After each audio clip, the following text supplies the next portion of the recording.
Okay, good morning and welcome to Norcal PTAC's webinar in partnership with Washington PTAC and the SBA, that's the U.S. Small Business Administration. This is how to get 8A certified, become a part of the 8A program with the federal government. And this is the third part of the Black Business Month series that Norcal PTAC has been holding in August. So we're pretty excited to get this going. We have a couple of excellent guest speakers for you today. My name is James Forrest. I am Program Coordinator and a Procurement Specialist for Norcal PTAC. Mary Jo Juarez is our Procurement Specialist who's giving part of the main presentation today, also with Norcal PTAC. And our guest speakers, who I'm really excited about, we have Julie Klaus from the SBA itself. So thanks, Julie, for joining. Julie is the District Director for the San Francisco District Office. And we also have Trina Payton, who's a Government Contracting Specialist with the Washington PTAC, who's actually gone through the 8A program herself. So thank you to both of you for joining. Before we hand things over, I just want to talk about PTAC. PTAC stands for Procurement Technical Assistance Center. So three of us on this call are all working at PTAC centers. Basically what we are is we're part of a federal program of centers across a whole network in the country. We're all independently operated. And we also get state and local sources. The Defense Logistics Agency is the primary funder for PTACs across the country. I think there's 96 PTACs across this nation, and there's 7 in California alone. So we've zoomed in here on Norcal PTAC's service area, these 15 counties in green. As you can see, it covers the Bay Area, the 9 counties of the Bay Area, up the coast to Oregon, and then those 3 inland counties, Siskiyou, Trinity, Shasta. So basically what this map indicates is that if you have a business that's located in this service area, then you're eligible for our services. So if you're in Tehama County, Sacramento, Santa Cruz, somewhere else, you'll fall in the district of a different PTAC, which is, we all provide the same basic core services.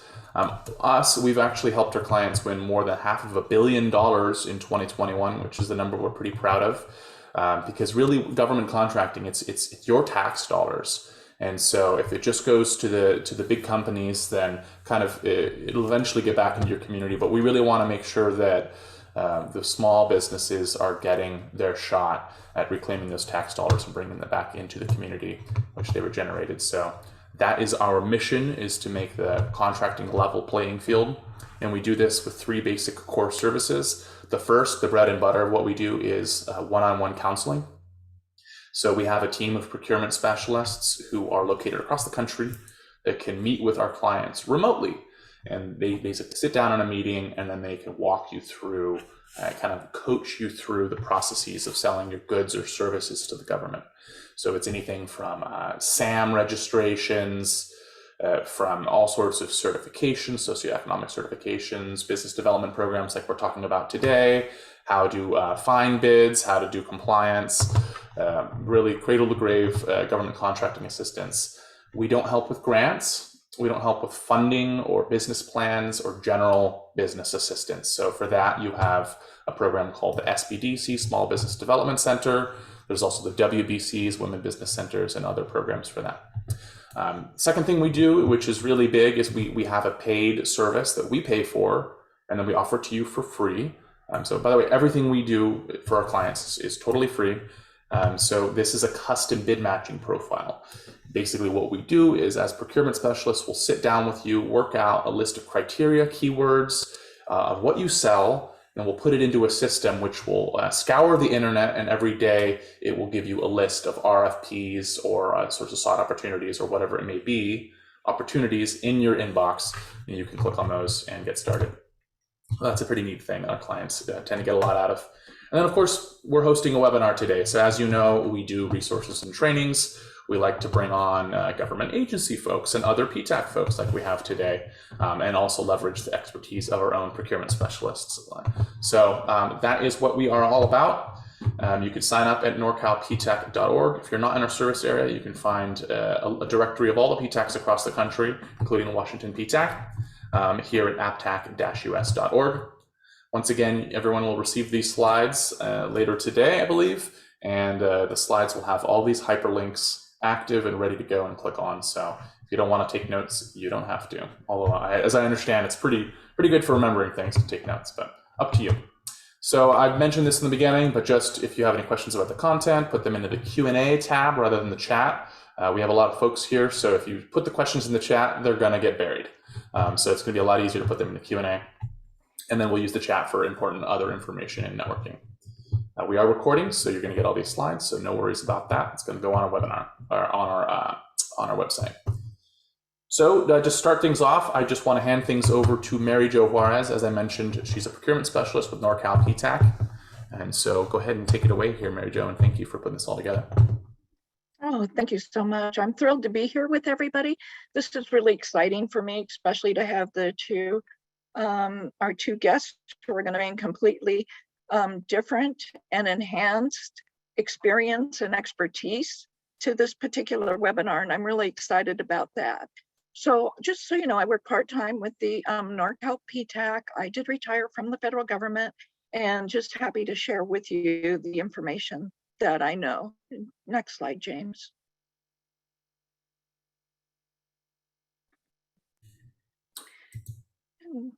And then we have Julie Klaus here as well. Yeah.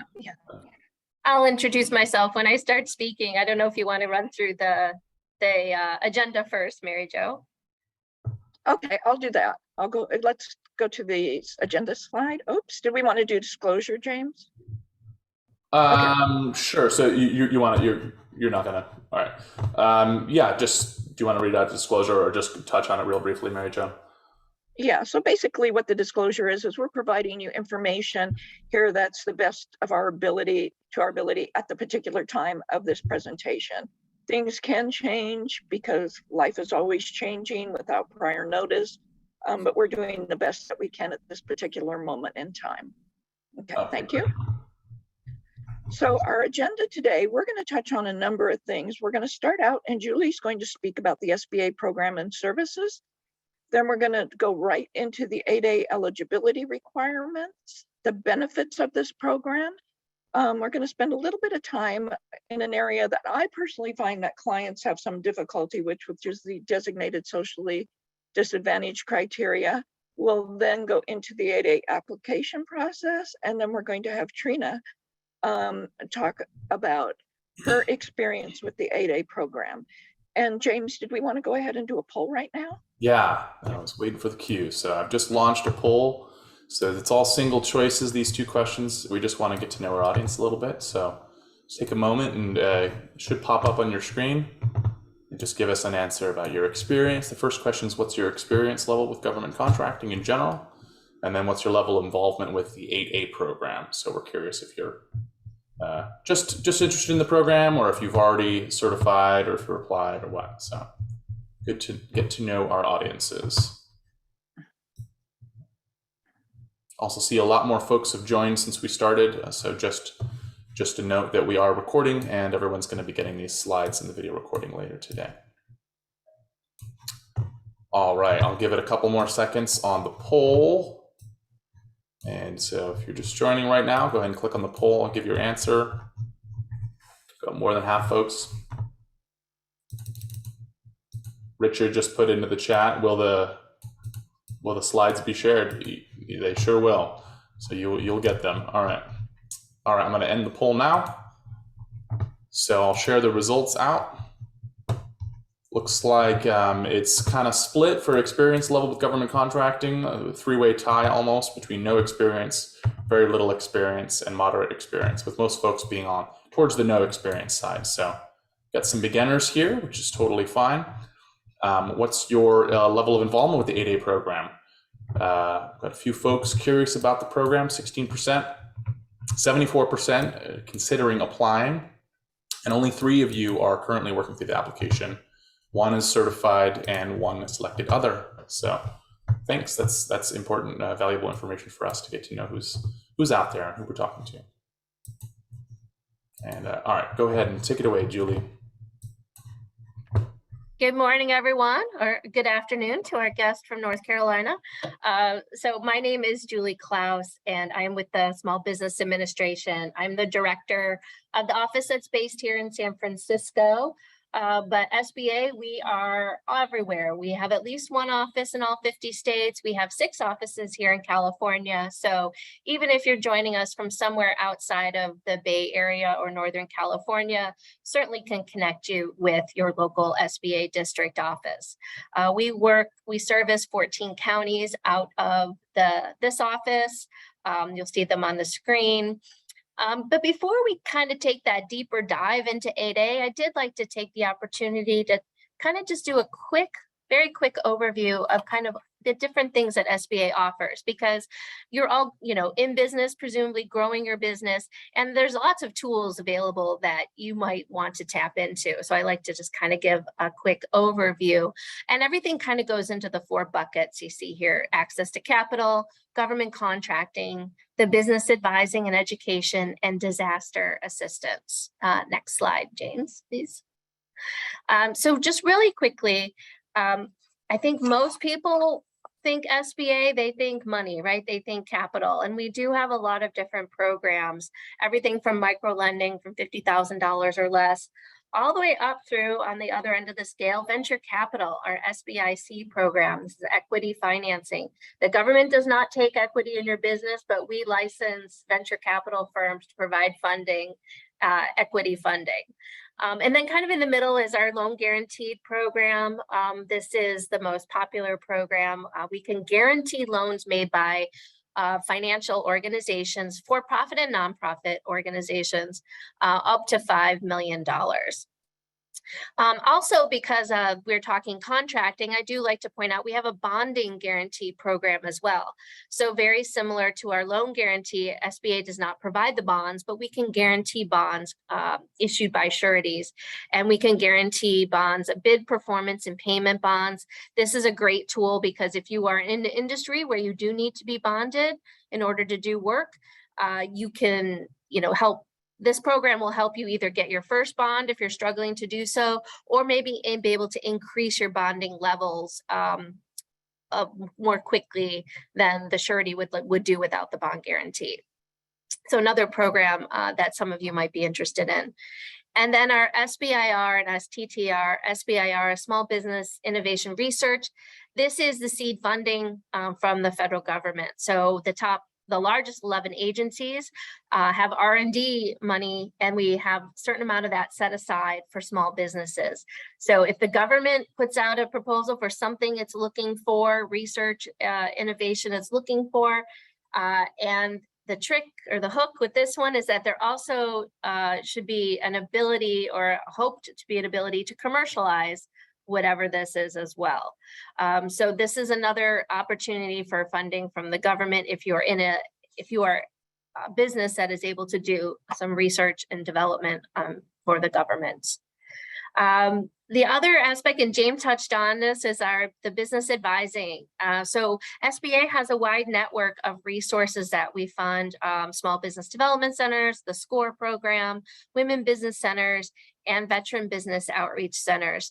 What they all have in common is that it's confidential, one-on-one, no-cost advising, and they can cover any business topic you can think of. So if you're in startup pre-venture mode and you really just want to know how to set up your business legally and correctly, whether someone who's been in business for 20 years and you're like, hey, I need some help with some new strategies, I'm looking for some growth opportunities, anything in between, they're there to assist you. And again, at no cost to you.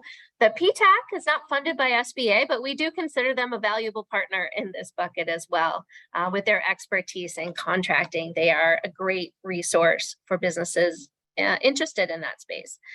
And then natural disasters, unfortunately, the bucket we've been living in for the last 2.5 years, but SBA is there to support businesses and actually many other types of organizations when it comes to a natural disaster. And government contracting, now that's the bucket we're going to talk about today. So there are 2 major ways SBA supports small businesses in contracting, through various certification programs. And then also we do a lot of work behind the scenes with our fellow federal agencies. One of them is setting goals. We being SBA, set the goals for all federal agencies on their small business dollar spend and then their goals for across all the different socioeconomic categories. And then at the end of the year, we take a look to see how well the agencies did against those goals. And we publish a scorecard that is available on our website, sba.gov. And you can kind of take a look to see how well the federal government is doing achieving its small business spending goals. And for last year, for 21, we actually goal was 23% spend with small business, and the federal government achieved 27%. So happily, we made that goal. Unfortunately, we did not meet all of the socioeconomic goals, but we're going to keep working on that. Next slide, please. Talks a little bit about the certifications. As you hopefully know, there's a variety of different certifications for federal contracting. This is all for federal contracting. Through SBA, you can get certified to be 8A, which we're going to talk about more. Also Hub Zone, which is historically underutilized business zones, or women small business and economically disadvantaged women-owned small business. Those are actual certifications you apply to SBA to achieve and to be awarded. A service disabled veteran-owned small business is what we call self-certification, meaning if you read the regulations and the criteria and you meet those criteria, you can hold yourself out publicly as a service disabled veteran-owned business. Just a note, veteran-owned small business is going to become a full-blown federal certification sometime in 2023. I don't have the exact dates of the implementation yet, but just planting the seed for any veteran-owned business owners that might be with us today.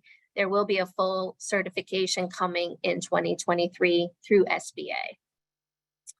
But let's talk more about 8A. So the next slide, actually we're going to take a beat before we even jump into all things SBA and really talk about readiness too. Is your business ready for contracting? I always tell business owners, you might qualify for 5 different certifications because when you look at federal, state, and local, they're all a little different. So you could qualify for a lot of different certifications, but just because you qualify for it doesn't mean that you should necessarily secure it. These are tools, the way I look at them, tools for your business.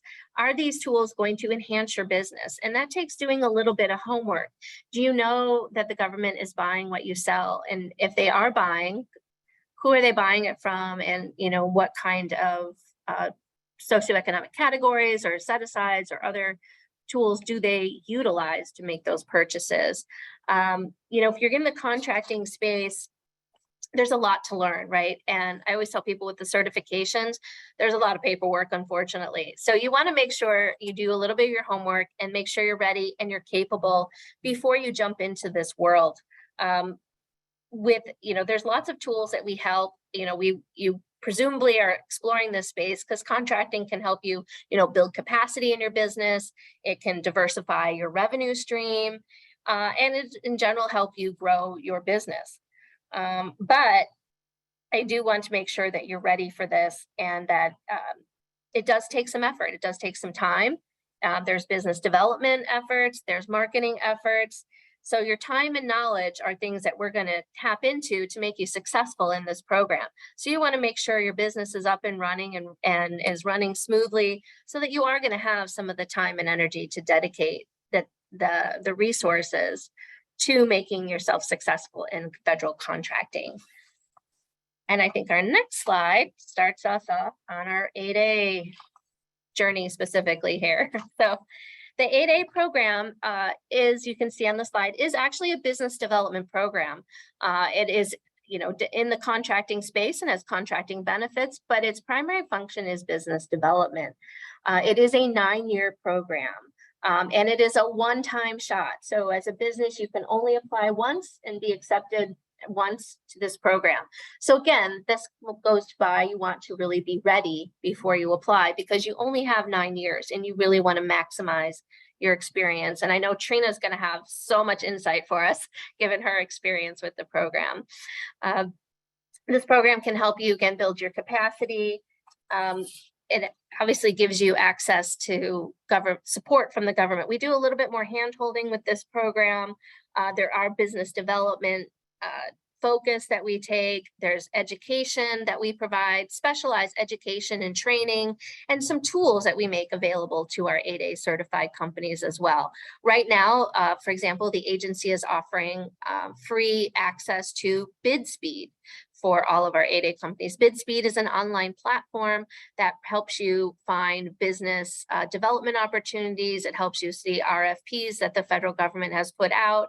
It also provides a lot of resources, not only webinars and training, it provides a lot of templates to help you if you're writing your first proposal to the government. If you don't know what a capability statement should look like, or lots of different resources available through these tools. And again, these tools are made available to the 8A certified businesses at no cost to them. One of the other big benefits of this program is also mentor protege and joint venture opportunities.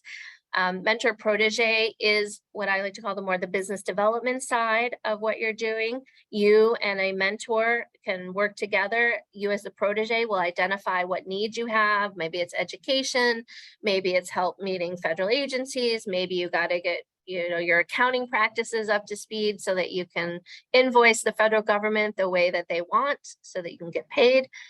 Any of those needs, you can find a mentor to help you develop and learn and grow and fulfill whatever those needs are. A lot of people then will do a joint venture with their mentor firm. The joint venture then is the contracting piece. The joint venture is 2 or more businesses coming together to form a new business that is actually going to bid on federal contracts. The 2 programs are, sometimes people use those terms interchangeably, but they are actually 2 separate programs. Mentor protege, I like to say, is where you're kind of dating and courting, you're getting to know another business, they're helping you out, but you jump to joint venture and you are married. You guys are in it, you are performing on a contract. Many people will take advantage of mentor protege to work with a larger firm or more experienced business to see if they are going to help them, that they're going to live up to the expectation, that they're going to do what they say they do. And if that relationship is working really well, then you might look at joint venturing together to perform on a contract. These are contracts typically that you as a smaller business do not have the capacity to do on your own, or maybe there's different components to the contract and you can do parts A, B, and C, but you need help with somebody doing parts D and E. So the joint venture is definitely something to consider, but it is not a first step. So let's go back and talk a little bit more about the first steps with the 8A program. And I think with the next slide, yes. And Mary Jo, did you want to jump in? You are on mute though. Thank you, Julie. Yes. So for eligibility, of course, the first item is that you need to be a small business. This is based upon the number of employees you have or the number of dollars that you are making, and the PTAC can help you figure this out if the hyperlink is not getting you where you need to be. As Julie mentioned, you cannot have participated in the program before. We're going to have our next slide is going to define what 51% owned and controlled by US citizens who are socially and economically disadvantaged means, and then to demonstrate the potential for success, such as having been in business for two years. And as Julie mentioned, you need to have your financials need to be strong, your systems and processes need to be set up so you can focus on this program. For the benefits, as she mentioned, one-on-one business development assistance. This is such an amazing benefit, but you have a responsibility in this also to make sure that you attend classes, to make sure that you attend meetings with your business development specialist, that you have your skin in the game and are part of it. Federal contracting set aside and sole source awards. Your competition is going to be limited just because of the fact that you're in the 8A program. However, this doesn't mean that projects are going to fall into your lap. I cannot tell you how many clients I've had come to me and say, Mary Jo, I've been in the 8A program for 5 years and nothing has happened. And I say, well, what have you done? And if you're not doing anything, if you're not constantly doing your market research out there, looking, working with the SBA, working with your mentors, nothing is going to happen. So it's incumbent upon you to realize the time commitment and the responsibilities that you have. Joint ventures with your mentor, as Julie mentioned, the only thing I really have to add to what she's already talked about is I've seen instances where the 8A company has backed up and let the large business take over and taken advantage of the 8A program in that situation. And the agency knows what's going on that you're working with. It's easy to figure out when you're on a job site and the 8A is not present. It's just a large business there. And this is just not an area that you really want to go into. Again, it's your responsibility to be present, be focused. And then lastly, access to federal surplus property, which is also a great benefit. Next slide, please, James. Okay, so we do have a slide dedicated to each the social disadvantage and the economic disadvantage. So real quickly here, there's two ways to qualify as socially disadvantaged, and businesses do have to qualify for both. It's not an or, it's an and, social and economic disadvantage. So if you are in one of the designated groups, and you'll see a representative sample here on the screen, but there's actually more detail in the actual regulation that's listed here. If you are a member of one of these groups, you have a rebuttable presumption that you are socially disadvantaged. And so that's pretty much the extent of the proof, if you will, that you need to show for that. But if you are not a member of one of those designated groups, you do have the ability to write a narrative to SBA to tell us why you feel you are qualified under social disadvantage. You basically are establishing individual social disadvantage through a preponderance of evidence. And this is something that is chronic and substantial. It's not a one-time thing. We can look at evidence from your educational experience, your employment, your business history. There's a lot to this, and if you fall into this category or want to explore this further, I do first encourage you to look at the regulation. It's way too lengthy to put on a slide, and then that's when the resources like myself and Mary Jo can help you understand what that means a little bit more as well. The next slide talks about the economic disadvantage, and these are a little bit more clear cut here. We are looking at the business owner or owners, the people who are going to qualify as socially and economically disadvantaged. Again, we're going to look at these three main things during your application process. Your personal net worth. This is an adjusted net worth, though. We're going to look at you personally, all your assets minus your liabilities, and it has to be less than $750,000. We adjust this number in the stat that we take out any equity that you have in your business. We take out any equity you may have in a home if you own a home. And then we also back out, any retirement accounts that you have, like an IRA or other retirement assets that you really can't touch until you reach a certain age. And then with what's left, it has to be less than $750,000. We're also going to look at the income, and this is you personally, not the business income. This is you personally, and a 3-year average income of $350,000 or less. I'll also take a look at the fair market value of all your assets. This is without any adjustments made, and looking to make sure the assets are $6 million or less. These three are the criteria in order to be accepted into the 8A program, but they're also the criteria that's going to apply for you for the 9 years you are in the program as well. So we go to the next slide. Next slide. Okay, so the SBA can actually waive the two-year rule. They do want a business operating at least 2 years in order to qualify for the 8A program. And in a nutshell, the reason for that is you're spending a lot of time in those first 2 years getting everything put together and in place. Now, I have seen in a couple years ago, actually a few years ago, where the SBA was waiving the 2-year rule for some of the tech companies, in order for the government to get the services that the tech companies had to offer. And it worked really good for the tech companies because they were able to get a government contract and get something in place. But in some cases, it actually hurt them a lot because they didn't have, for instance, a technical expertise beyond that particular contract. They had not put adequate capital in place to continue on. They didn't have any, well, they had some successful past performance, but not enough to compete.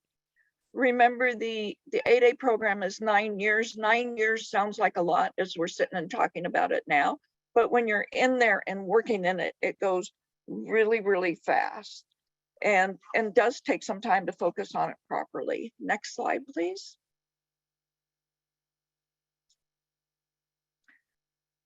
Oops, okay. I think we have gone over a lot of this information previously. James, if you could bring the rest of it up. You just want to Yeah, yeah, that's okay. So I think we've gone pretty much over a lot of this previously. And again, you've got people at the SBA, you've got people at the PTAC who are happy to help you with this and answer any questions that you might have. Next slide.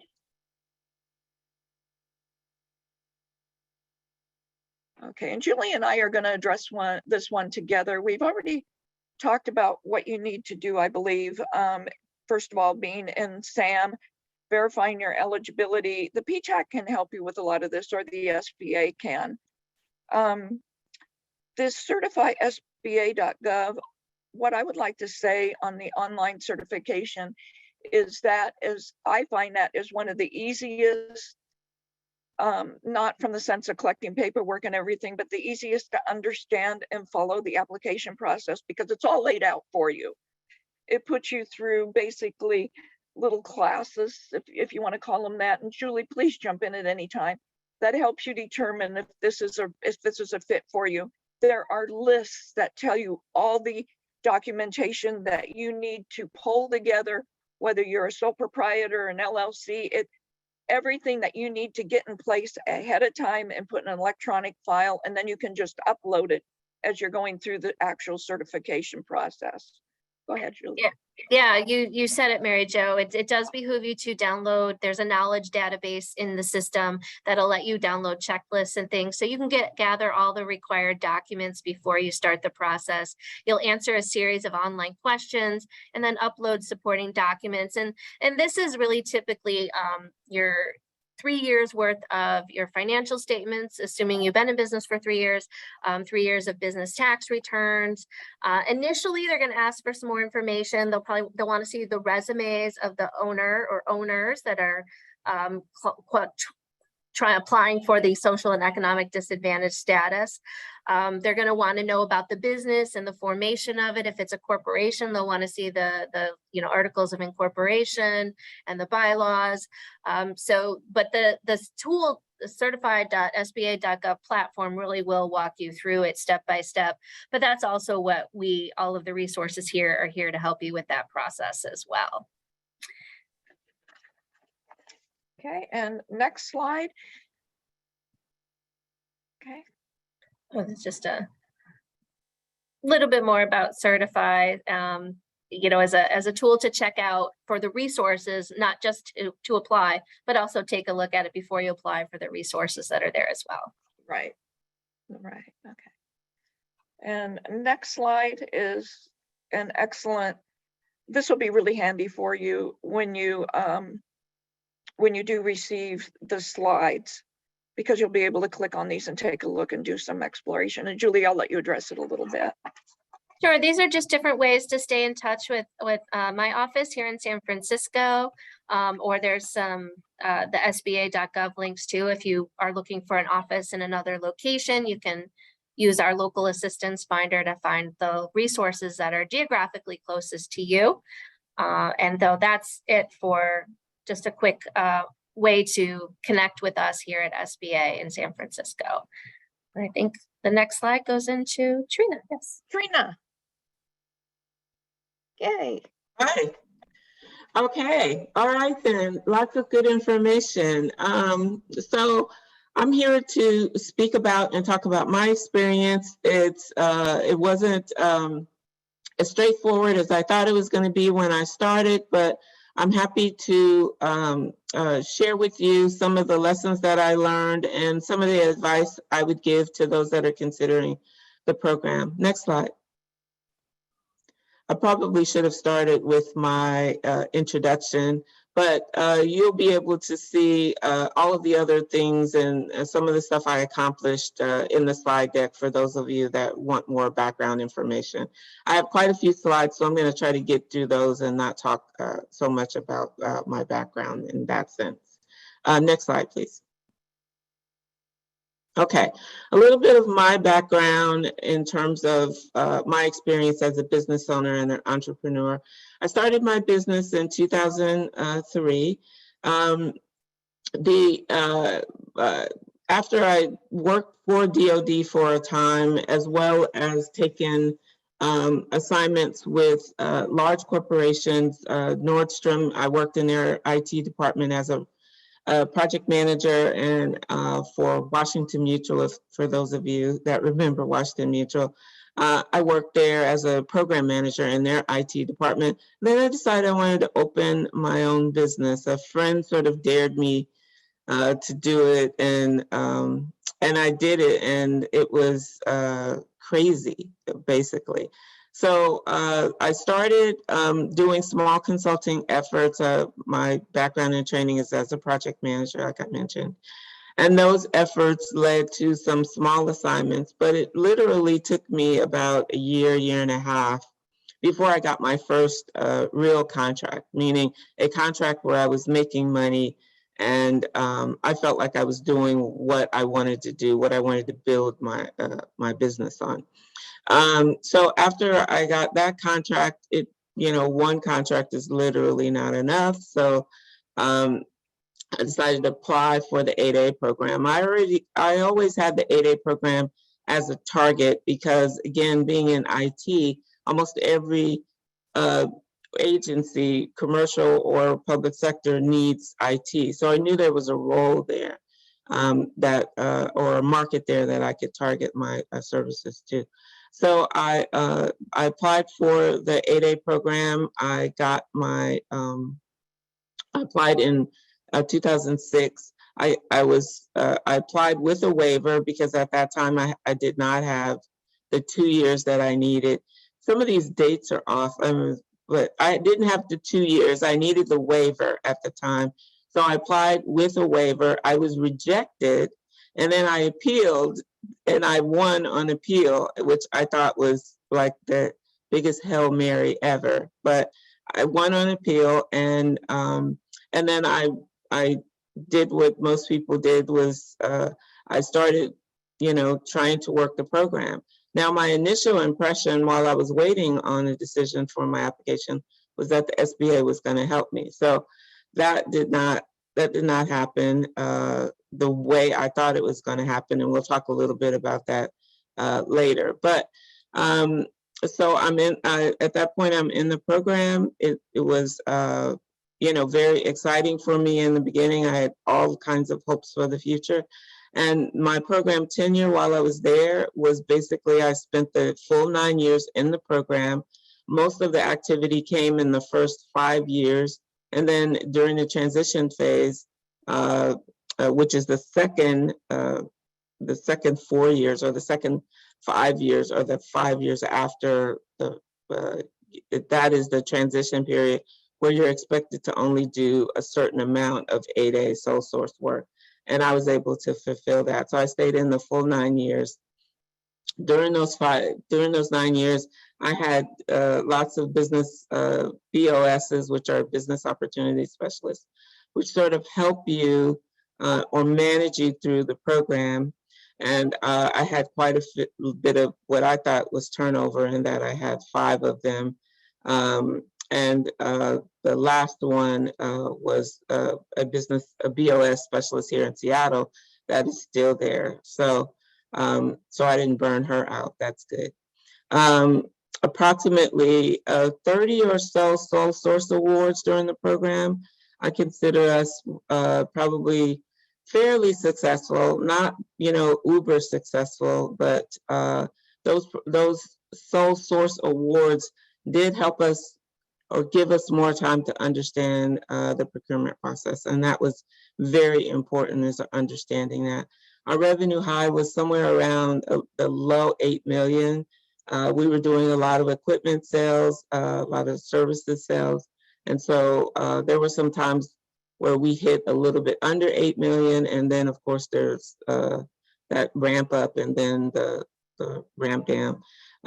So I decided that I wanted to do something different. So I closed the business in 2018, and I took a hiatus for a while, and then I started my career here as a PTAC counselor.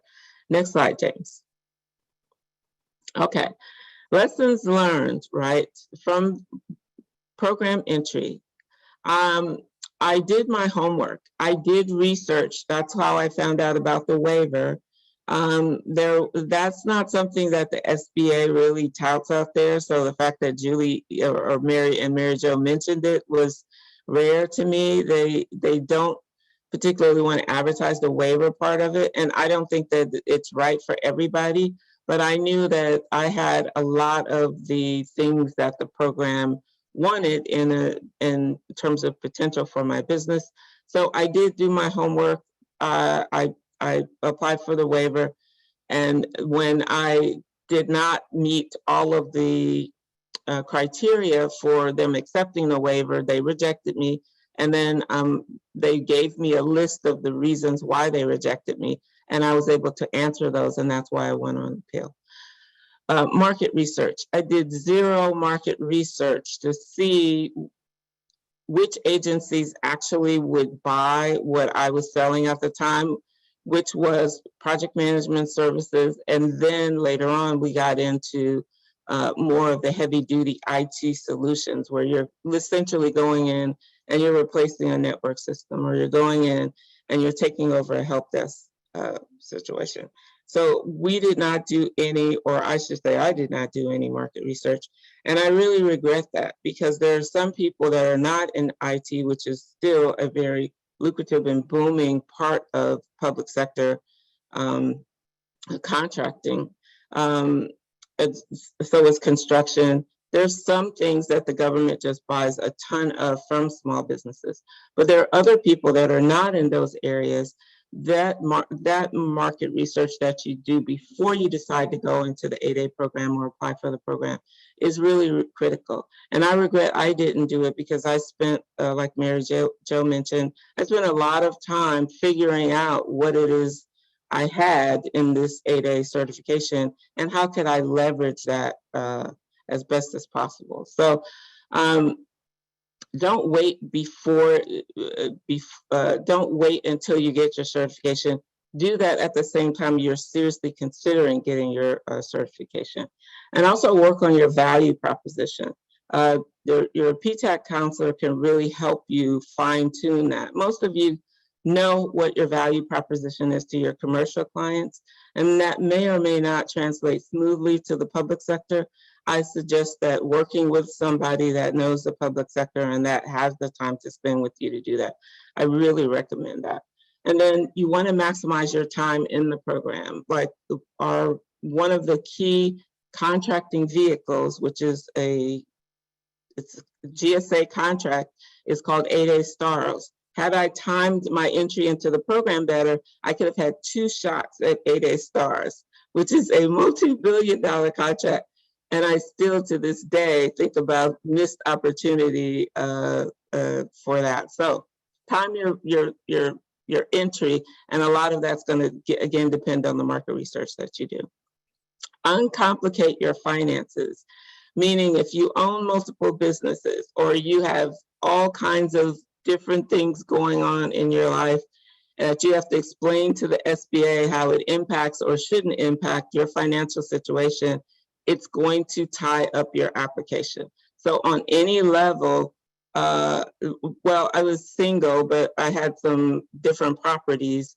I was in the process of selling some of those properties, and that made my finances a lot simpler, and I didn't have to go through a bunch of stuff.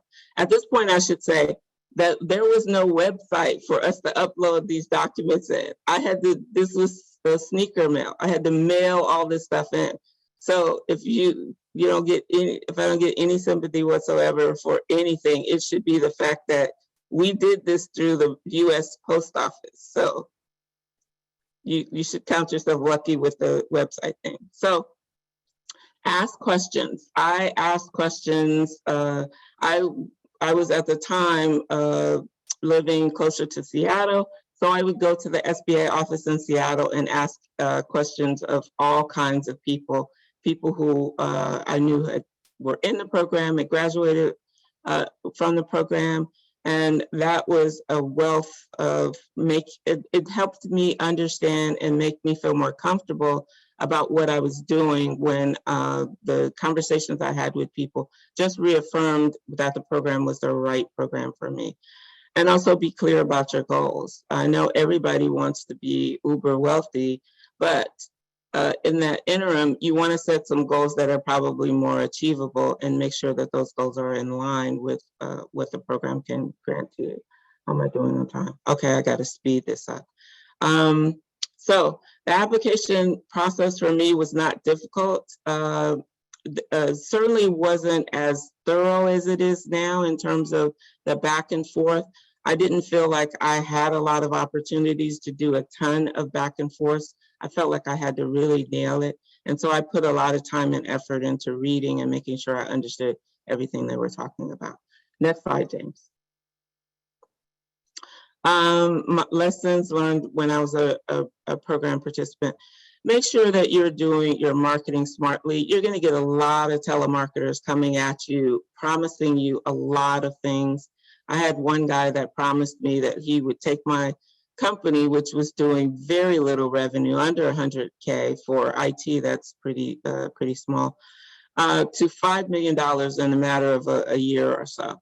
But he wanted 40% of my company. And I seriously considered that. And we'll talk about, that maybe another time. But be very careful about the people that come out of the woodworks. So you want to do your own marketing, because you're going to be the best person to talk about what your company does and how you do it.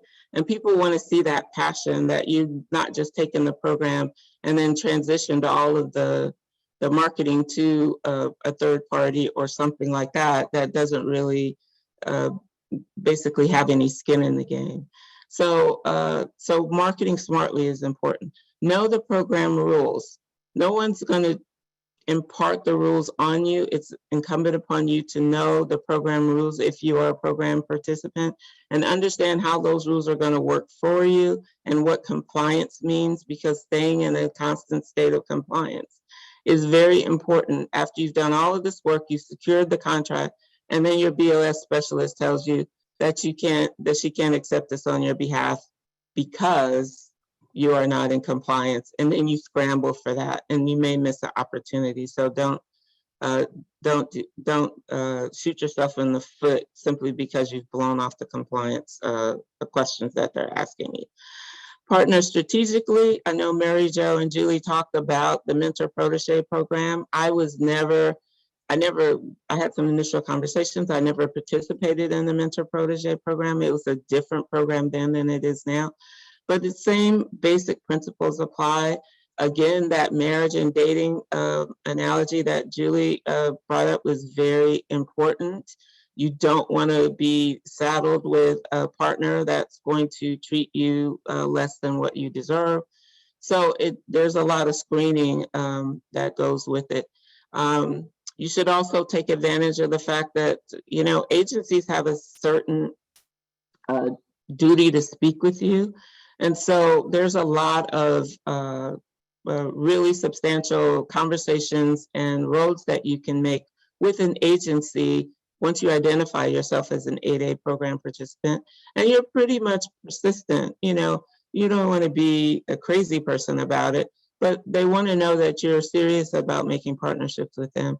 And then that partnership can eventually lead to conversations about forecasted opportunities of which you can present your qualifications and basically win over some key people in that organization that will really look at your proposal once you submit it. Bid frequently. You can't win if you don't play. A lot of people are very hesitant to submit a bid unless it's perfect, or they're too eager to submit a bid and there's no way they have a chance of winning. So somewhere in between there is the right formula. But if you saw my early proposals, you would probably cringe. And if I was a braver person, I would show them how bad they were and I deserve to be rejected. But right now I am a awesome proposal writer, and I'm pretty confident that by the time I get done with a proposal, it is at least compliant, clear, and it's pretty good. It's pretty good. I'm not gonna lie. I don't usually blow my own horn, but I know what I'm doing. Stay compliant. Next slide, James. I promise you I'm gonna pick this up. Lessons on graduate. As a program graduate, prepare for graduation. A lot of people graduate and they fall off of the radar. I graduated and I was completely burnt out. So either way, don't do that, right? Make sure that you're preparing for your graduation and that graduation is something that is it's just something that happened on Tuesday. It is not a big thing in your business because you've grown outside of the program. Use every aspect of the program, everything from the 7J training to the sole source contract awards to the search letters that try to advocate on your behalf on a particular procurement. Use everything. Transition your contracts to other partners that you've created. Mentor other people that could potentially go into the 8A program and help them secure your contract if it's still in the 8A program and you're no longer able to bid on it. So you can continue it that way. Also consider other certifications. They're out there, and if you apply, I think that it only increases your attractiveness. Next slide, James. Considerations before embarking. Do you have the time to do this? Probably not, but then you got to make the time, right? They're not making any new hours of the day, so you have to make time in your schedule for this program and to apply for it. The sales cycle, 30 to 60 days, probably commercial. It's more like a year to 6 months. You do have to put the time in, but once you win the contract, perform on the contract, incumbency has currency. Being an incumbent is what you want. Business maturity. Yeah, you need to have some quality control. You need to have repeatable service that you can deliver time and time again, and you need to know how to make a profit. You cannot lose money. Make sure that you have some uniqueness to your product or service. Even if you're selling the same thing your competitors down the street are selling, you have to sell it in a better way or provide better customer service. You have to be able to sell client on something that they want and that they need and talk to them about their problems and issues. There is tons of paperwork. I should have underlined that one. If you are adverse to paperwork, this is not the program for you. Public sector is not the program for you. There's tons of paperwork. And while you're doing all their paperwork, there's tons of waiting. And did I mention there's a lot of waiting? And while you're waiting, there's more waiting. So I don't want to leave you with any, I want to leave you with a sober impression of what this program is like. Lots of regulations and clauses. You will need to read the entire contract every single time and not assume anything. Next slide, James. Getting started. Okay, we're not going to get started. Can you go back one? Okay. Take an inventory of your strengths and weaknesses. Just know what it is that you're good at and what it is you're not good at, and how are you going to mitigate those things you're not good at and play up those things you are good at, right? If you are not tenacious and you give up easily, again, public sector and this program is not for you. You will get a lot of no's and kiss a lot of frogs before you get to anything worth anything. Draw lines around your values. Again, you're gonna have a lot of telemarketers and people coming out of the woodworks and out from under the rocks that they originated from, asking you, giving you these great ideas. Let's do this one wonderful thing. And then when the rubber meets the road, they are nowhere around for the consequences and the accountability. So make sure that you draw lines around your values and make sure that you don't impede those, no matter how good the opportunity is. And I have tons of stories about that too. Build a circle of trusted advisors, people who are there for you. Your PTAC counselor should be one of those people, and also your BOS specialist. They may not have as much time for you as you need, but having your BOS specialist be a partner and be an advocate for you is very important. And in order to do that, you have to build those relationships.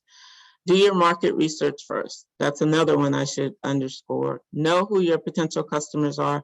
Build a profile for those agencies that are going to work better for you versus other agencies. Those that need to up their SDB goals and those that do fine, you know. So make sure that you do, getting started, that you employ some of these, and it'll help the experience be more richer for you. Next slide, James.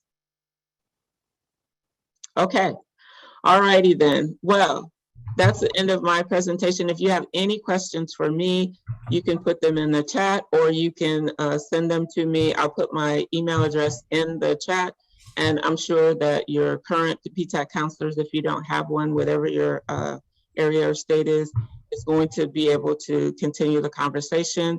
I will be more than happy to field any questions that you have and after this session.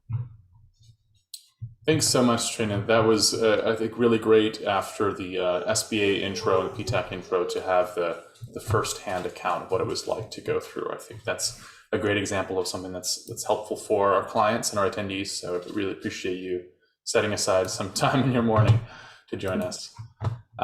We do have very little time for Q&A. We have about 30 seconds, but I will say that we can go a little bit long and answer some of the questions that you put in there. If you have to leave right at 11, that is totally fine. You'll get a recording of all of this later, so if you'd like to hear the questions that we answer, you feel free to drop off. I'll also drop a chat. In the chat, I'm going to drop a survey link. Basically, that's just letting us know how you felt that we did today, and we always want to improve our webinars. Before we go in the Q&A, just want to let you guys know that we have some upcoming events. So we've got, I'll be presenting how to do business with the government. This is the Intro to GovCon webinar on September 8th.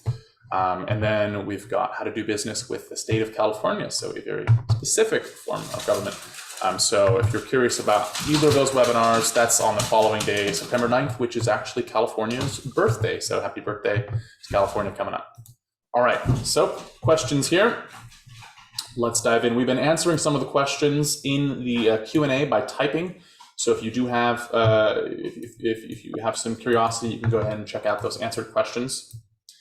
First question comes from an anonymous attendee who's asking, what if the possible mentor is out of the country or has a federal contract with the US? I guess, would that count as an eligible mentor-protege situation? I don't know. I'm not sure I fully understand the question, but if it's not a U.S. business, that could be an issue. But if it has federal contracts with the U.S. government, that's not a problem. But I would look at where the business is headquartered and based. And So what are the restrictions on what kind of mentors you can have as a protege? Do they need to be US based as well?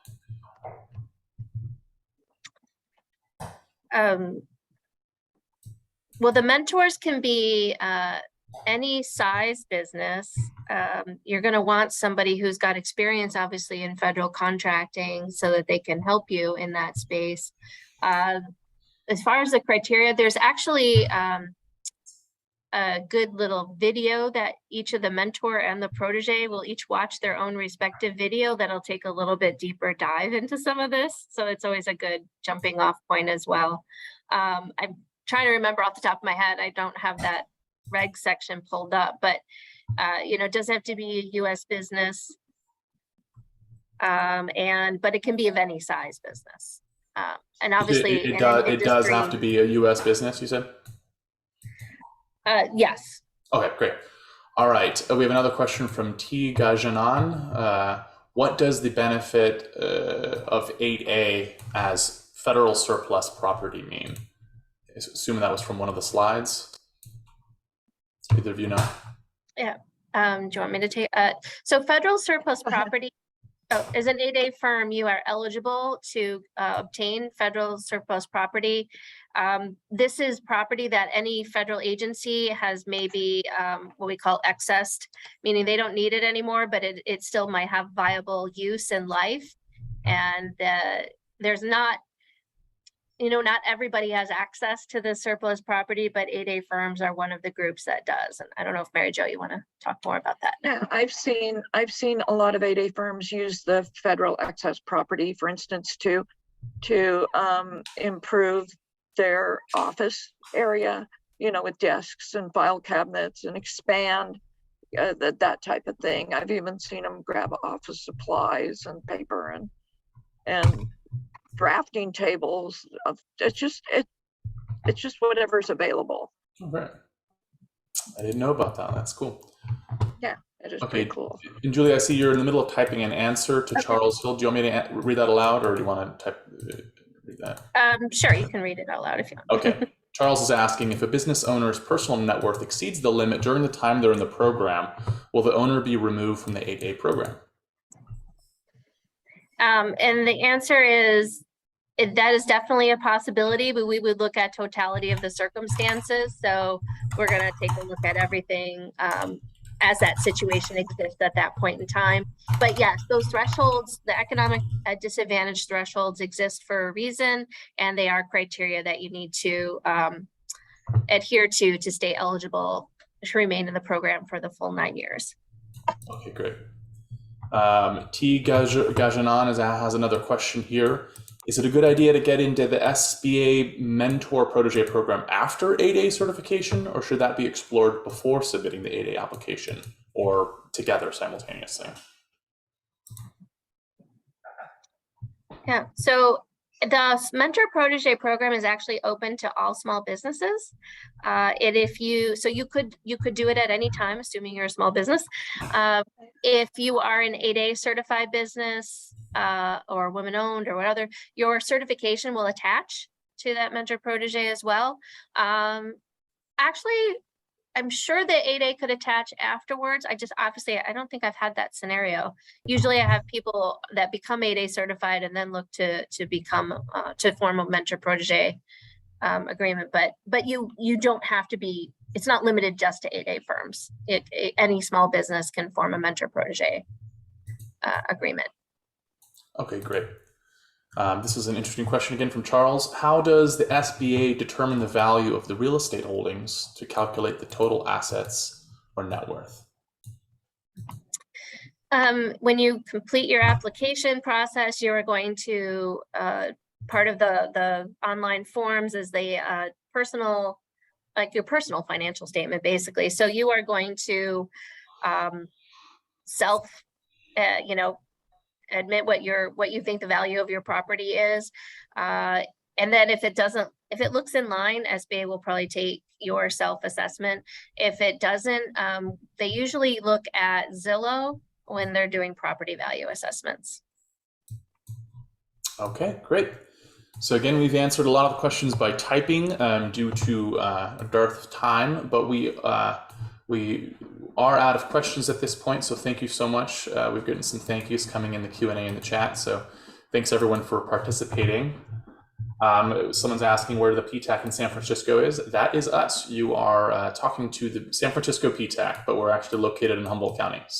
But our procurement specialists are all over the place, and we can meet with you remotely.